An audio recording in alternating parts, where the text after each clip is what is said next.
이 시간 우리 하나님의 말씀은 잠언서 15장입니다.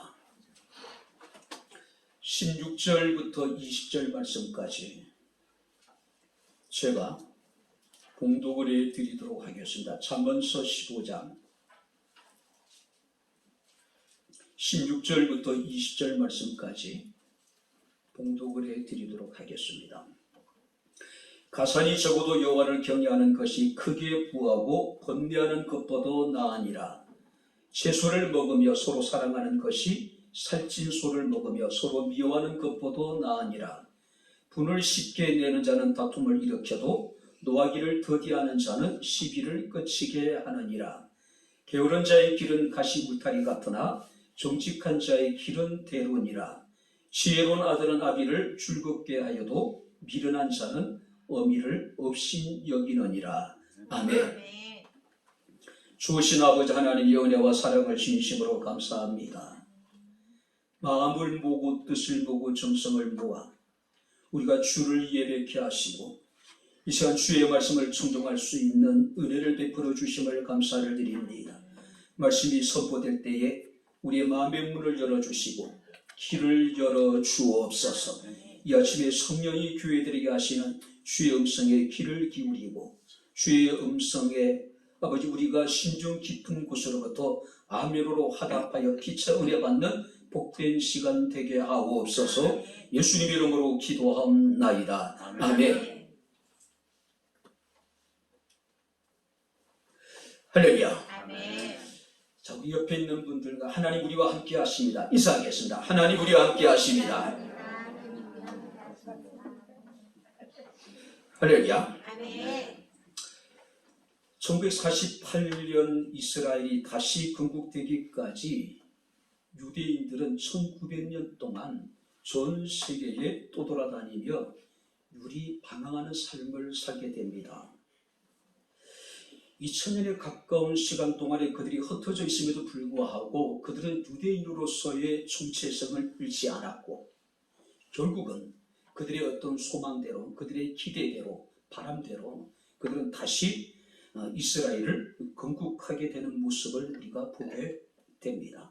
자, 그런데 2000년 동안 나라를 이룬 만국의 한을 품고 살았던 그들이 유대인으로서의 정체성을 잃지 않았던 몇 가지의 중요한 요인이 있습니다.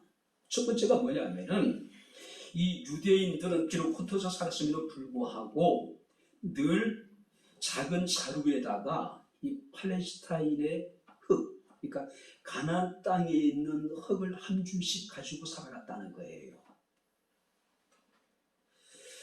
바로 자신의 조국을 잊지 않겠다라고 하는 그들의 강한 의식을 나타내고 있는 겁니다. 비록 죽어서 가나안 땅에 들어오지 못했지만은 그들은 자신이 품에 지니고 다녔던 그 흙을 자신이 죽고 난 이후에 그 무덤에다 갖다가 이렇게 함께 뿌렸다는 거예요. 죽었어도 자기 족을 잃어버리지 않겠다는 거죠. 두 번째, 그들은 성경을 늘 가지고 있었습니다. 우리가 토라라고 이야기를 하죠. 모세의 어떤 오경이라든지 아니면은 우리가 구약 성경까지. 왜냐하면 성경은 그들에게 있어서 생명과 같은 것이에요. 뿐만 아니라 그들은 어디에 가든지요 안식일을 철저하게 준수했습니다.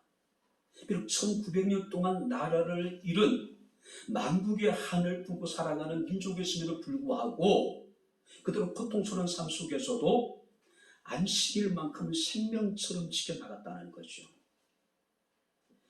뿐만 아니라 그들은 철저하게 메시아의 신앙을 잃어버리지 않았어요.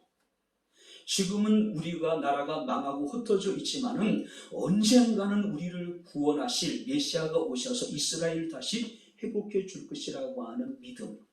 물론 우리는 예수 그리스도가 메시아로 이 세상에 오셔서 바로 세상을 구원하셨다라고 우리는 확신하고 있는데 그들은 예수 그리스도를 메시아로 인정하지 않지요. 그들은 또 다른 메시아가 와서 이스라엘을 반드시 회복시켜 줄 것이라고 하는 그 소망을 가지고 살았습니다. 또 하나가 뭐냐면은 그들은 가정을 시켰어요. 가정. 자, 유대인들에게 있어서 가정은 세상의 모든 것보다도 가장 가치 있는 것이었습니다. 그래서 흔히 그런 얘기를 하죠.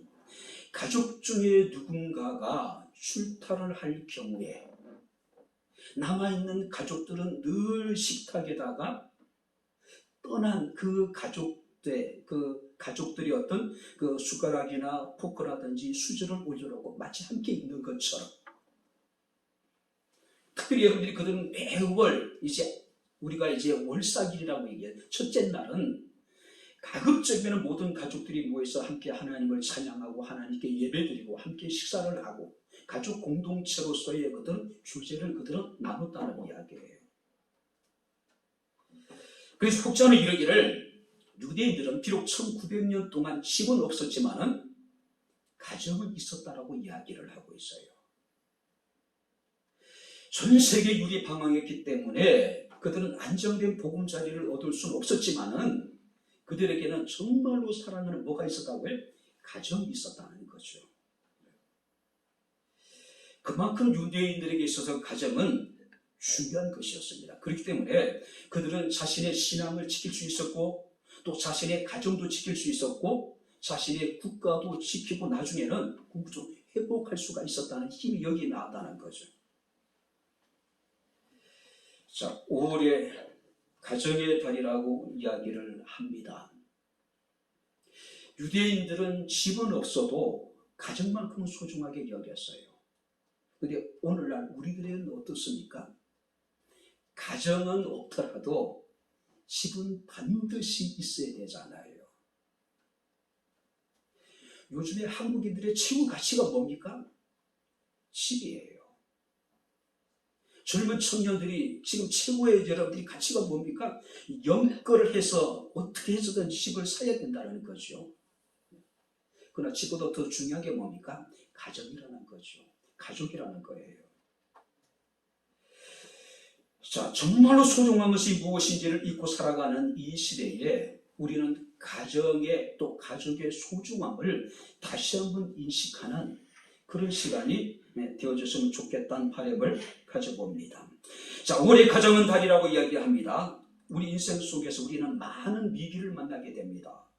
사업의 위기를 만날 수 있을 것이고 또 건강의 위기를 만날 수 있을 것이고 또 관계 속에 우리는 위기를 만날 수 있습니다. 그러나 가장 중요한 위기는 뭘까요? 심각한 위기는 뭘까요? 가정의 위기예요. 가정의 위기. 오늘 하나님께서 세우신 두 개의 기간이 있죠. 하나는 뭐냐면은 가정입니다. 또 하나는 뭐냐면은 교회예요. 특별히 여러분들이 우리가 가정이라고 하는 것은 하나님이 만드신 인간 사이의 가장 기초된 기관이죠. 그래서 가정이 흔들리면은 그럼 어떻게 됩니까? 사회가 흔들리게 될 것이고 사회가 흔들리게 되면은 국가가 무너질 수밖에 없는 것이죠. 그래서 러시아의 노벨 평화상을 수상했던 솔제니친이라고 하는 사람은 그런 얘기를 합니다. 공산주의 국가들이 붕괴된 원인은 분명하고 단순하다. 그들은 가정과 교회의 중요성을 과소평가했기 때문이다. 결국은 가정이 무너지니까 사회가 무너지고 사회가 무너지니까 공산주의 국가가 무너질 수밖에 없었다는 거죠. 자, 미래학회라고 하는 세계 미래학회라고 하는 국제적인 기구가 있습니다. 이 기구가 예전에 21세기의 가정에 대해서 이런 주장을 폈습니다. 21세기의 가정에 있어서 결혼은 거래라는 개념으로 바뀌게 될 것이고 사랑의 결정체로서의 어떤 우리가 결혼이 아니라 철저하게 결혼이 거래라고 하는 개념으로 바뀌게 될 것이라는 거죠.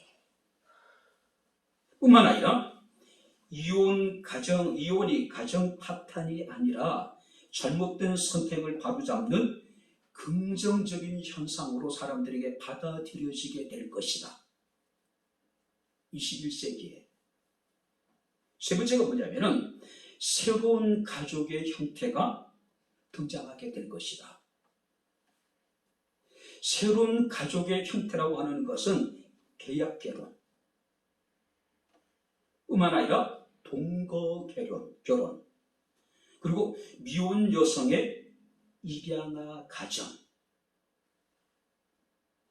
결손 가정, 동성애 가정, 사이버 부부가 나오게 될 것이고 사이버 가정이 나타나게 될 것이다. 오래전에 세계 미래학회가 21세기 가정은 이런 모습으로 변화될 것이라고 이야기하는데 정확하게 모든 것이 다 지금 현실이 되고 있는 거예요. 우리나라만 하더라도요, 가족이라고 하는 이 개념을 새롭게 정의하려고 하죠. 그죠? 그래서 혈연적인 관계로서의 가정이 아니라 포괄적인 개념으로 가정을 이해하려고 합니다. 그래서 정신적으로, 물질적으로 함께 기반을 둔 둘 이상의 구성체, 그러니까 혈연과 관계없이, 우리가 동성, 이성 관계없이 정신적으로, 물질적으로 함께 기반을 둔 둘 이상의 공동체를 가족이라고 이야기하고 가정이라고 이야기하겠다는 거예요. 이것이 우리가 긍정적으로 이해할 수도 있겠지만 굳이 이렇게 정통적인 가족의 개념을 우리가 해체해가면서 깨트려가면서 새로운 가족 또 가정의 개념을 만들 필요가 있을까라는 생각을 하게 되는 것이 사실이에요. 어찌됐든 간에 전통적인 가족의 심각한 위기를 맞고 있는 것이 오늘 우리의 현실입니다. 자, 그렇다면 이런 가정의 위기 속에서 우리는 어떤 가정을 꿈꾸고 어떤 가정을 우리가 함께 세워갈 것인가, 우리가 말씀을 살피면서 우리가 함께 은혜를 나누도록 하겠습니다. 자, 먼저 한번 16절을 우리 같이 읽겠습니다. 가산이 적어도 여호와를 경외하는 것이 크게 부하고 번뇌하는 것보다 나으니라. 가산이 적어도 여호와를 경외하는 것이 크게 부하고 번뇌하는 것도 낫다. 우리가 궁극적으로 꿈꾸는 가정은 어떤 가정입니까? 여호와를 경외하는 가정입니다. 할렐루야. 아멘. 오늘 여기서 가산이 적다는 이야기는 재산이 아주 적다는 거예요. 그리고 여호와를 경외한다는 것은 비록 가산이 적지만은 여호와를 두려워하고 여호와를 우리가 존경하고 여호와 하나님을 섬기는 가정을 말하는 겁니다. 그런데 여기서 크게 번다고 하는 것은 많은 보배를 가지고 있는 상태. 문제는 그들은 많은 것을 가졌음에도 불구하고 그들은 번뇌하는 사람들입니다. 번뇌라는 것은 짜증을 내고 괴로워하고 심한 걱정에 사로잡혀 있는 상태. 물론 여기서 이 번뇌를 표현할 때는 전쟁의 소용돌이 속에서 느끼는 두려움과 공포를 말하는 거예요. 전쟁과 같은 혼란과 공포 속에서 우리가 많은 것을 소유하고 있다 하더라도 그것이 우리의 안전을 책임져 주지 못할 것이고 그것이 우리에게 행복을 보장해 주지 못할 것이라는 이야기예요. 그래서 솔로몬은 우리에게 이르기를 비록 가진 것이 적더라도 여호와를 경외하는 것이 많은 것을 소유하고 번뇌하는 것보다 더 낫다고 지금 이야기하고 있는 겁니다. 오늘도 많은 것을 가지고 하루하루 마치 전쟁을 치르는 것 같은, 그죠? 혼란과 공포와 두려움에 사로잡히는 사람들이 얼마나 많은지 몰라요. 그들에게 있어서 평안을 찾아볼 수가 없는 겁니다. 그들은 평안하고 안전한 삶을 그들은 기대할 수가 없는 거예요. 왜냐하면 매일매일이 전쟁과 같기 때문에.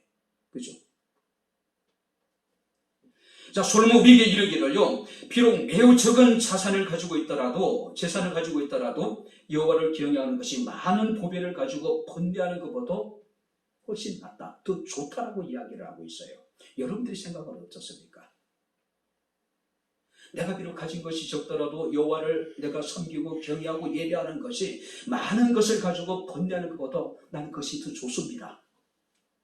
정말 여러분들이 그렇게 생각하고 계십니까? 과연 우리가 그런 생각이 우리 정말로 진심일까요? 사실 그렇지 않는 것 같아요. 가끔 이런 생각을 하게 됩니다. 한번 여러분 스스로 생각해 보세요. 하나님을 믿고 가난한 것, 하나님을 안 믿고 부자로 살아가는 것. 여러분들이 만약에 선택할 수 있는 기회가 주어진다면 여러분들은 어떤 삶을 선택하겠습니까? 하나님을 믿지 않고 부자로 사는 삶. 오히려 그것이 하나님 믿고 가난하게 사는 삶보다 훨씬 좋게 느껴지지 않아요?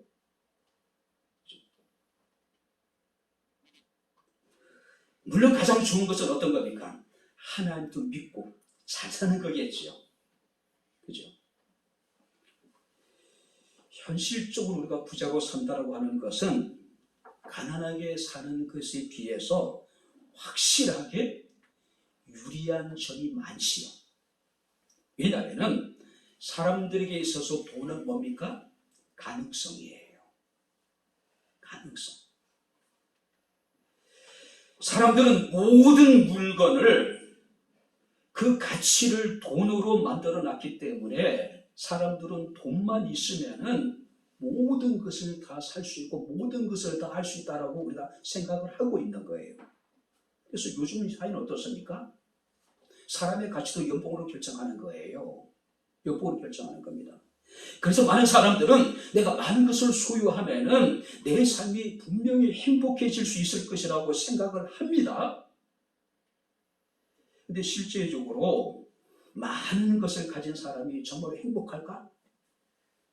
절대 그런 건 아닐 것 같아요. 예전에 대한민국의 최고의 재벌에게 기자가 물었습니다. 회장님, 지금 회장님의 삶에 대해서 만족하십니까? 물어봤더니 아니라 그래요. 지금 소유한 것에 대해서 만족하는가 물어봤는데 아니라는 거예요. 그러면 얼마나 더 있으면 만족하겠습니까? 그때 그 회장이 기자에게 이런 얘기했습니다. 조금만 더. 비록 넉넉하지 못하지만 가진 것이 적지만은 가진 것에 우리가 만족하고 감사하며 살아가는 사람이 되가면은 최고의 많은 것을 가진 재벌이라 하더라도 그들은 만족함이 없는 겁니다. 만족함이 없다는 것은 행복하지 못하는 것이요. 만족함이 없다는 것은 평안하지 못하다는 것이죠. 소유라고 하는 것은요, 우리가 소유할수록 더 큰 갈증에 우리가 사로잡히게 되겠죠. 마치 바닷물을 마실수록 그 갈증이 더 강해지듯이요. 그래서 솔로몬은 전도서 1장 7절 8절에 모든 강물은 다 바다로 흐르되 바다를 채우지 못하며 눈은 보아도 족함이 없고 귀는 들어도 차지 않는다. 이것이 인간의 욕망이에요. 그죠? 우리가 이 땅에 있는 모든 강물이 다 바다를 흘러가지만 그 바다를 채울 수 없어요. 그죠? 우리가 세상의 모든 것을 소유하더라도 우리 인간의 탐욕이라고 하는 것은, 인간의 욕심이라는 것은 끝이 없어요. 누구도 채울 수 없는 거예요. 눈이 아무리 좋은 것을 보아도 족함이 없고 귀는 아무리 좋은 소리를 들어도 사지 않는다고 이야기하는 겁니다. 세상에 채울 수 없는 것이 바다라고 이야기를 합니다. 사람이 세상에 채울 수 없는 것이 인간의 마음이라고 이야기를 하죠. 세상에 채울 수 없는 것이 우리의 눈이고 우리의 귀라고 하는 거죠. 무엇으로도 채울 수 없는 거예요. 찰스 디킨즈라고 하는 사람의 소설에 보게 되면 이런 그 내용이 나온다 그래요. 다음 끼니를 어디서 얻게 될지 모르는 것은 오히려 감사의 마음을 갖는데 큰 도움이 된다. 다음 끼니를 어디서 해결이 될지 모르는 그 가난함이 오히려 우리가 하나님 앞에 감사하는 마음을 갖는데 큰 도움이 된다는 그런 이야기가 있다 그래요. 사랑하는 성도 여러분들, 행복은 하목으로부터, 하목은 하나님께로부터라고 하는 말이 있습니다. 비록 넉넉지 않지만은, 우리의 현실은 비록 녹록지 못하지만은 우리가 여호와를 경외하는 정말 행복한 가정이 다 될 수 있기를 주님 이름으로 축원합니다. 많은 것을 소유하고 마치 치열하게 우리가 이제 피비린 나는 전쟁터와 같은 삶을 살아가는 것보다는 적지만은 하나님 우리에게 주는 평온한 가운데 하나님을 섬기며 감사하는 삶이 훨씬 더 행복하다는 거죠. 다윗은 시편 4편 7편에 주께서 내 마음에 두신 기쁨은 저희의 곡식과 새 포도주에 풍성할 때보다 낫다, 더하다. 무슨 얘기냐면은 하나님께서 우리 마음속에 기쁨이라고 하는 씨앗, 행복이라고 하는 씨앗을 심어주게 될 때에 우리는 참 기쁨을 누릴 수 있고 우리는 진정한 행복한 삶을 살아갈 수가 있다라고 하는 사실이에요. 그래서 시편 112편 1절에 하나님을 경외하며 그 계명을 크게 줄구하는 자가 복이 있다.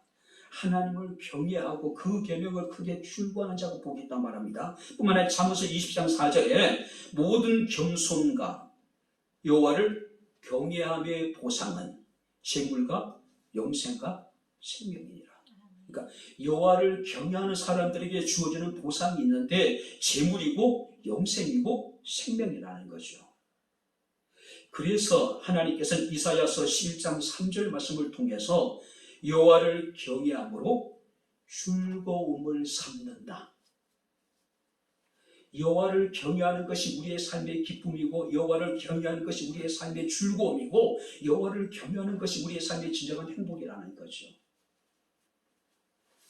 오늘 여호와를 경외하는 가정이 행복한 가정입니다.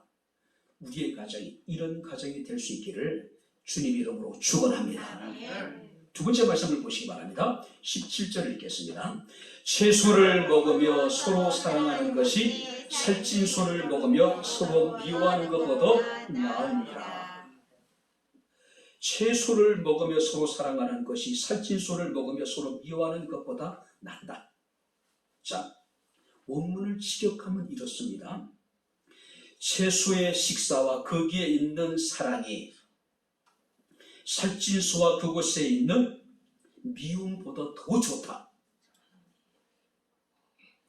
가족이 함께 모여 사랑함으로 우리가 빈약한 식탁에서 함께 먹고 마시는 것이 부유한 자들이 베푸는 잔치상에 서로 미워하고 반목하고 갈등하는 사람들이 베푸는 그런 풍성한 식탁보다도 훨씬 더 낫다라고 지금 이야기하고 있는 거예요.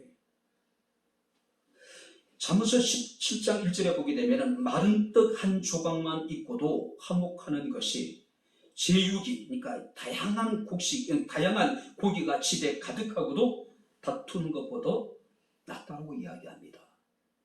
자, 여기서 채소라고 하는 것은 흔히 우리나라 사람이 말하는 나물이에요. 풀이에요. 풀. 그죠?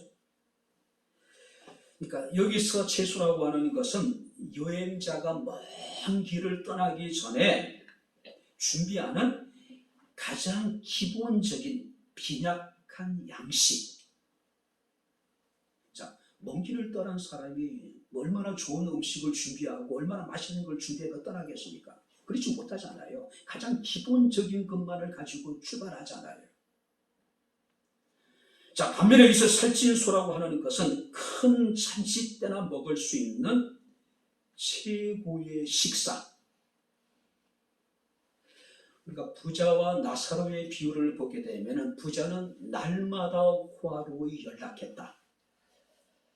그러니까 부자의 삶이라고 하는 것은 날마다 호화로이 연락하는 삶이라고 하는 것은 국가 원수가 외국의 어떤 그 정상을 초빙을 해서 베푸는 만찬상. 부자는 그런 삶을 사는 거예요. 자, 여기서 말하는 살찐 소라고 하는 것은 그런 큰 잔치를 말하는 겁니다. 누가복음 15장에 보게 되면은 둘째 아들이 아버지로부터 자신의 목의 유산을 이제 얻지요. 그죠? 그리고 먼 길을 떠납니다. 허랑방탕한 삶을 살아요. 있던 것도 다 허비합니다. 결국 먹을 것이 없어서 그가 선택한 것은 뭡니까? 돼지우리를 치는 일이에요. 그러니까 유대인으로서 굉장히 부정하게 여기는 일이었습니다. 먹을 것이 없어서 돼지가 먹는 지연 열매를 먹고 자되 그것조차도 열지 못한 상황. 그래서 이 둘째 아들은 아버지 집으로 돌아옵니다. 아직까지 거리가 멀음에도 불구하고 매일같이 집을 떠난 둘째 아들을 기다리는 아버지는 어떻습니까?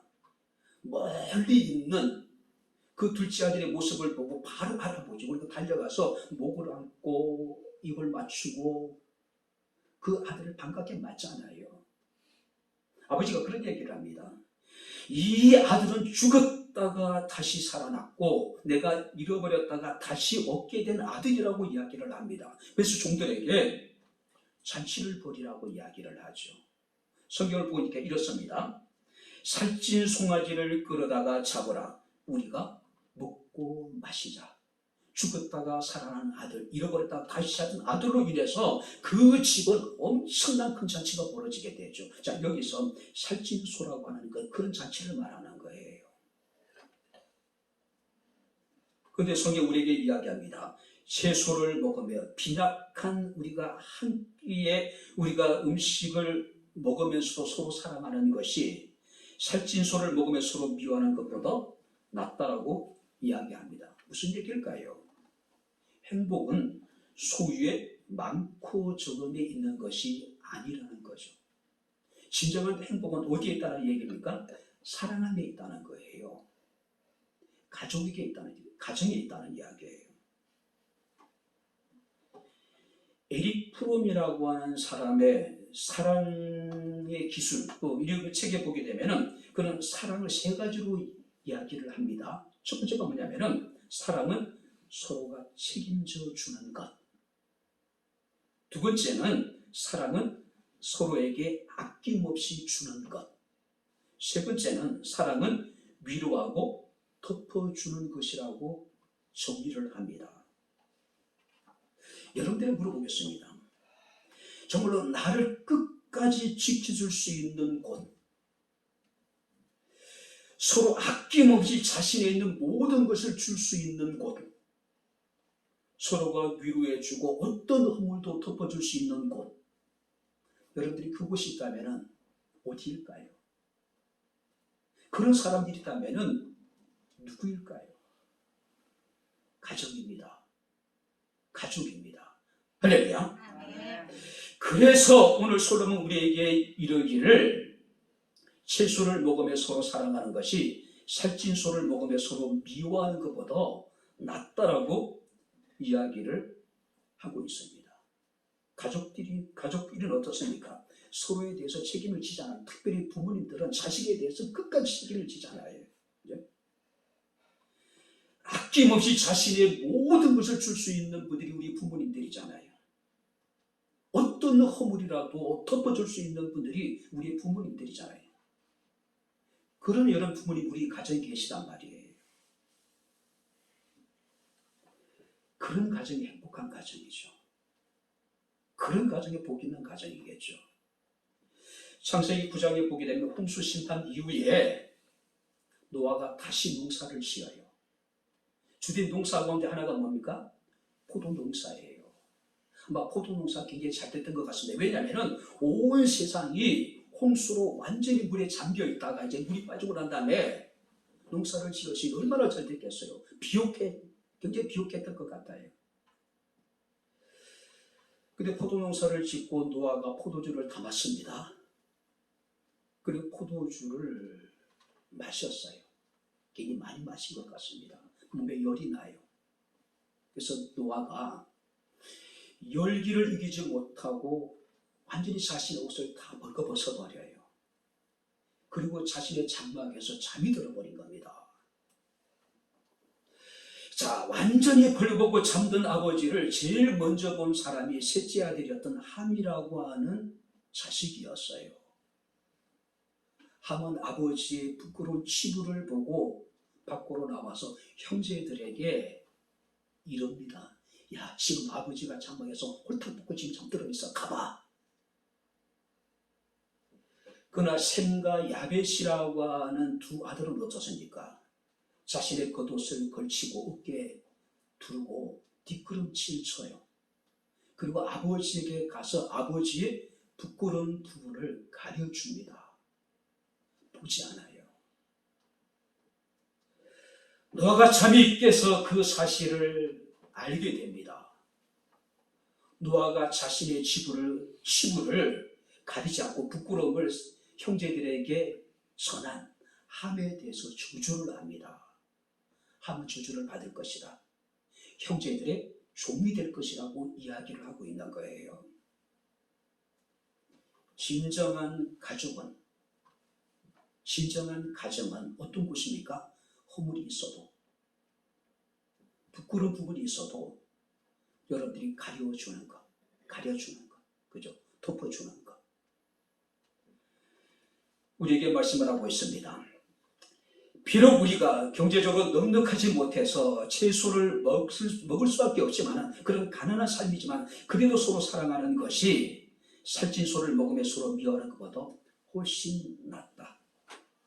우리의 가정이 어떤 가정이 되어야 되겠습니까? 서로 사랑하는 가정이 되었으면 좋겠습니다. 할렐루야. 이런 가정이 되었으면 좋겠어요. 세 번째 19절 말씀을 보시기 바랍니다. 게으른 자의 길은 가시 울타리 같으나 정직한 자의 길은 대로니라. 우리의 가정이 정직한 가정이 되었으면 좋겠어요. 자, 여기서 오늘 본 말씀을 보게 되면 게으른 자의 길은 가시울타리다. 자, 여기 보세요. 그래서 게으른 자의 길이라고 하는 것은, 게으른 자는 일어나지 않아요. 그들은 끊임없이 변명과 핑계만을 일삼는 사람들입니다. 그리고 스스로 자만심에 사로잡혀 있는 사람들이에요. 뭔가 자신이 하고자 하는 욕심은 있어요. 근데 그들은 그 자신이 하고자 하는 일에 대해서 열심을 내지 않는 겁니다. 왜요? 이런저런 핑계와 변명을 대는 겁니다. 자, 그러다 보니까 그들은 늘 자신을 속이고 다른 사람들을 속이는 말을 많이 합니다. 그래서 우리가 잠언서 22장 13절, 잠언서 26장 13절에 보니까 게으른 자는 말하기를 사자가 밖에 있은즉 내가 나가면은 거리에서 찢기겠다 하니라. 무슨 얘기예요? 밖에 나가서 일을 해야 되는데 사자가 길에 있어서 내가 밖에 나가면 사자가 나를 찢어 죽일 것이다. 그래서 안 나가는 거예요. 아무것도 안 하는 겁니다. 그러니까 변명도 핑계도 가지가지예요.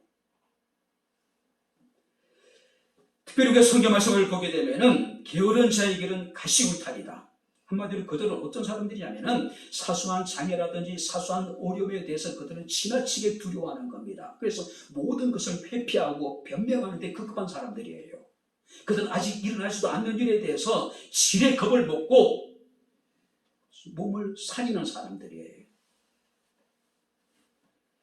게으른 자의 길은 가시울타리라고 얘기하는 것은 그들은 스스로 자신의 길에 가시울타리가 놓여져 있고 도저히 극복할 수 없는 장애물이 있기 때문에 내가 나가서는 안 된다는 거죠. 내가 그 길을 못 가겠다는 이야기예요. 반면에 정직한 사람의 길은 뭐라고 말씀하고 있습니까? 대로입니다. 대로. 자, 여기서 대로라고 하는 것은 장애물이 제거된 안전한 길을 의미하고 있는 거예요. 이사야 57장 14절에 보게 되면은 그가 말하기를 도두고 도두어 길을 수축하여 내 백성의 길에서 거치는 것을 제거하여 버리라. 대로라고 하는 것은 어떤 대로냐면은 도두고 도두어 길에 장애가 될 만한 모든 거치는 것들이 제거된 상태. 이게 바로 대로예요. 도두고 도두어 거치는 것이 완전히 제거된 길. 자, 그렇기 때문에 정직한 자들은 자신의 길에 대해서 확신을 가진 겁니다. 뚜렷한 목적을 향해서 그들은 담대히 나갈 수가 있는 거예요. 그들은 뿐만 아니라 변명이나 핑계를 대는 것이 아니라 그들은 자신의 일에 대해서 정직하게 열심히 살아가는 사람들이에요. 성경에 나타나 있는 게으른 자의 삶은 파괴적이지만은 정직하게 열심히 살아가는 사람들에게는 꿈이 있고 희망이 있다는 거죠. 왜냐하면 비록 지금은 어렵지만은 자신의 인생의 길은 언젠가는 대로가 열릴 것이라고 하는 확신, 믿음이 있기 때문에 그래요.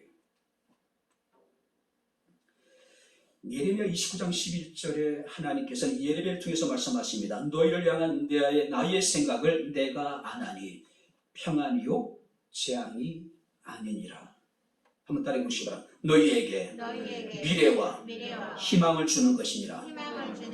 우리를 향한 하나님의 생각은 뭐라고 말씀하고 있습니까? 우리에게 미래를 주는 것이, 우리에게 희망을 주는 것이래요. 미래와 희망이라는 것은 그야말로 정직한 자들이 행하게 될 대로를 말하는 거예요. 넓은 길.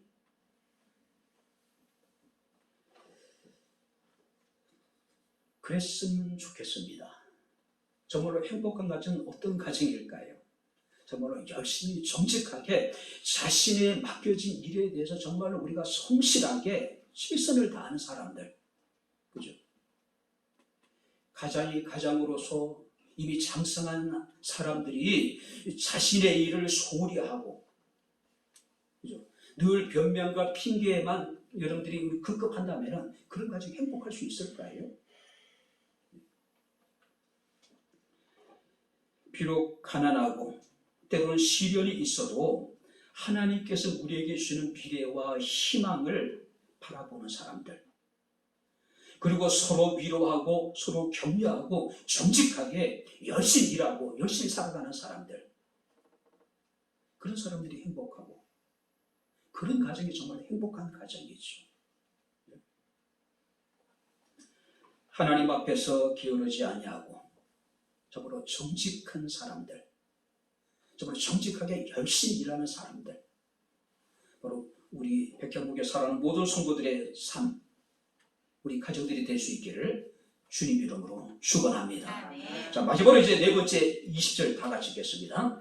지혜로운 아들은 아비를 즐겁게 하여도 미련한 자는 어미를 옵신여기니라.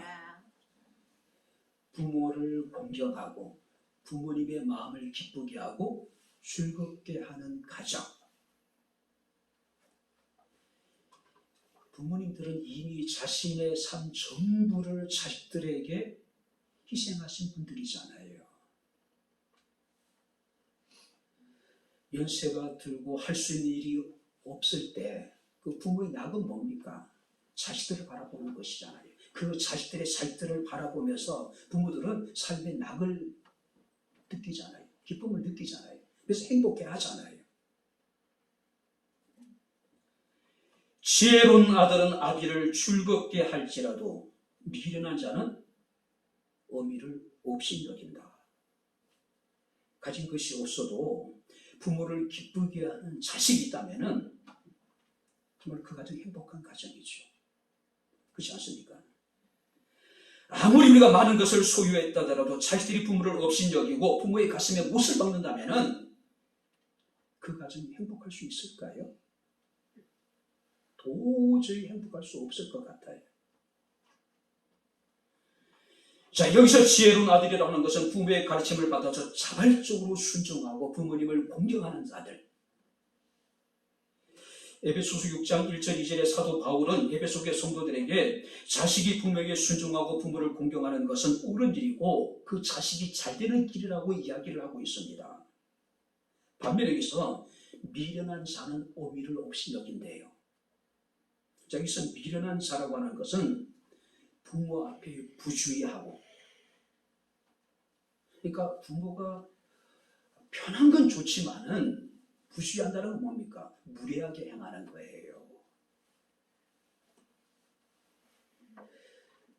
자기 자식에게도 행하지 않을, 다른 사람들 앞에 행하지 않을 부주의한 행동들을 부모 앞에서 끊김 없이 행하는 자식들이 얼마나 많은지 몰라요. 부모를 경시하고 부모의 뜻에 순종하지 않고 반항하고 악의적으로 행하는 사람들을 여기서 보니까 미련한 자라고 이야기를 하고 있어요.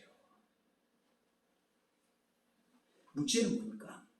그런 행동들이 아주 습관처럼 자리 잡았다는 거예요. 자식에게는 그렇게 한없이 좋은 부모이고 형제들에게 좋은 형제고 친구들에게 좋은 친구인데 이웃에게 좋은 이웃인데 어떻게 된 놈이 부모만큼은 없이고 무시해버리고 무시해도 될 그런 존재로 사람 여기고 있는 거예요. 형제들이 자신을 키운 것도 아닐 거고 이웃이 자신에게 모심을 해준 것도 아닐 건데 그죠? 왜 부모가 그렇게 업신여김의 대상이 되어야 되는지 무시해도 되는 존재가 되어야 되는지 저도 그랬던 것 같아요. 많이 배우지 못하고 가진 것이 없는 부모이기 때문에 엄마 아빠가 뭘 알아? 늘 그런 말을 상투적으로 해왔던 것 같아요. 늘 자신의 생각이 옳다고 여기기 때문에 부모의 교훈과 훈계를 그들은 거부합니다. 됐어. 그죠? 모든 부모의 어떤 연륜이라든지 어떤 삶의 지혜를 무시해버리는 거예요. 더 나아가서 부모의 인생 삶 자체를 부정해버리는 거예요. 마치 자신이 부모 없이 태어난 것처럼 부모 도움받지 않고 스스로 자신이 지금 이 자리에 온 것처럼 제가 지난주에 여러분들이 분명히 말씀드렸죠. 우리 인생은 내가 태어나서 죽을 때까지가 아니라 부모의 삶에 덧붙여진 것이라고 말씀을 드렸습니다. 자식의 삶은 부모의 삶에 덧붙여진 존재라는 거예요. 부모가 계시기 때문에 우리가 존재할 수 있고 살아갈 수 있다는 거죠. 그래서 부모님의 삶에 연장선상에서 내가 존재한다고 우리가 생각을 해야 돼요. 그러니까 부모의 여러분들이 삶을 부정하는 것은 자신의 뿌리를 부정하는 거예요. 부정하는 거예요. 부모의 지난날의 삶이 어땠든 간에 부모의 지금에 처해 있는 상황이 어땠든 간에 중요한 것은 그 부모의 삶에 내가 덧붙여져 있고 그 부모의 삶의 연장선상에 내가 존재한다는 거예요. 그러니까 소중하게 여기라는 거예요. 여러분들이 교회 화초가 적지 않습니다. 지하 교육관에 내려가는 계단에 화초가 쭉 있어요.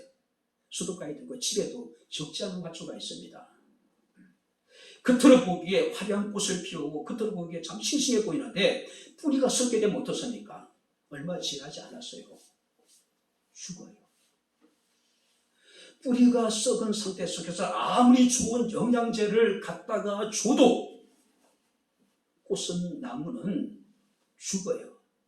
그죠? 여러분들이 인정하기 쉽지 않겠지만은 부모의 삶을 있는 그대로 우리가 인정하고 존중해 주는 겁니다. 부모의 삶에 내 삶이 덧붙여져 있고 부모의 삶의 연장선상에서 내가 존재한다고 생각하고 부모님을 공경하고 부모님을 기쁘게 하라는 이야기. 부모님을 기쁘게 하는 것은 결국 나를 위한 것이 되는 거죠. 이건 저의 경험입니다. 세상에 가장 미련한 놈이 누구냐면은 세상에 정말로 쓸데없는 놈이 누구냐면은 그런 사람들이 전형적인 특징이 하나가 있습니다. 자신의 뿌린 부모를 업신여기는 것. 어떤 경우에도 사람들 앞에서 친구들 앞에서 남편 앞에서 아내 앞에서 자식들 앞에서 끊김없이 자신의 부모를 업신여기고 멸시하는 태도를 보이는 사람들이 있어요. 제 경험입니다. 세상에 아무 쓸데없는 놈들이에요. 가장 미련한 인간들이에요. 지혜로운 아들은 아비를 즐겁게 할지라도 미련한 자는 오미를 업신여기다. 자, 이 20절을 가만히 보면은요, 솔로몬은요 상반절에 지혜로운 아들은 아비를 즐겁게 한다고 얘기를 해요. 그런데 하반절에 보니까 미련한 아들은 어미를 없이 여긴다고 하지 않습니다. 뭐라고 표현하고 있어요? 뭐라고 표현합니까? 미련한 자. 무슨 얘기일까요? 부모를 없이 여기는 미련한 자는 가족의 유업을 물려받을 자격이 없는 사람이다. 그래서 자자로 미련한 자라고 표현하고 있는 거예요. 아들 자격도 없는 거예요. 자식 자격도 없다는 거예요.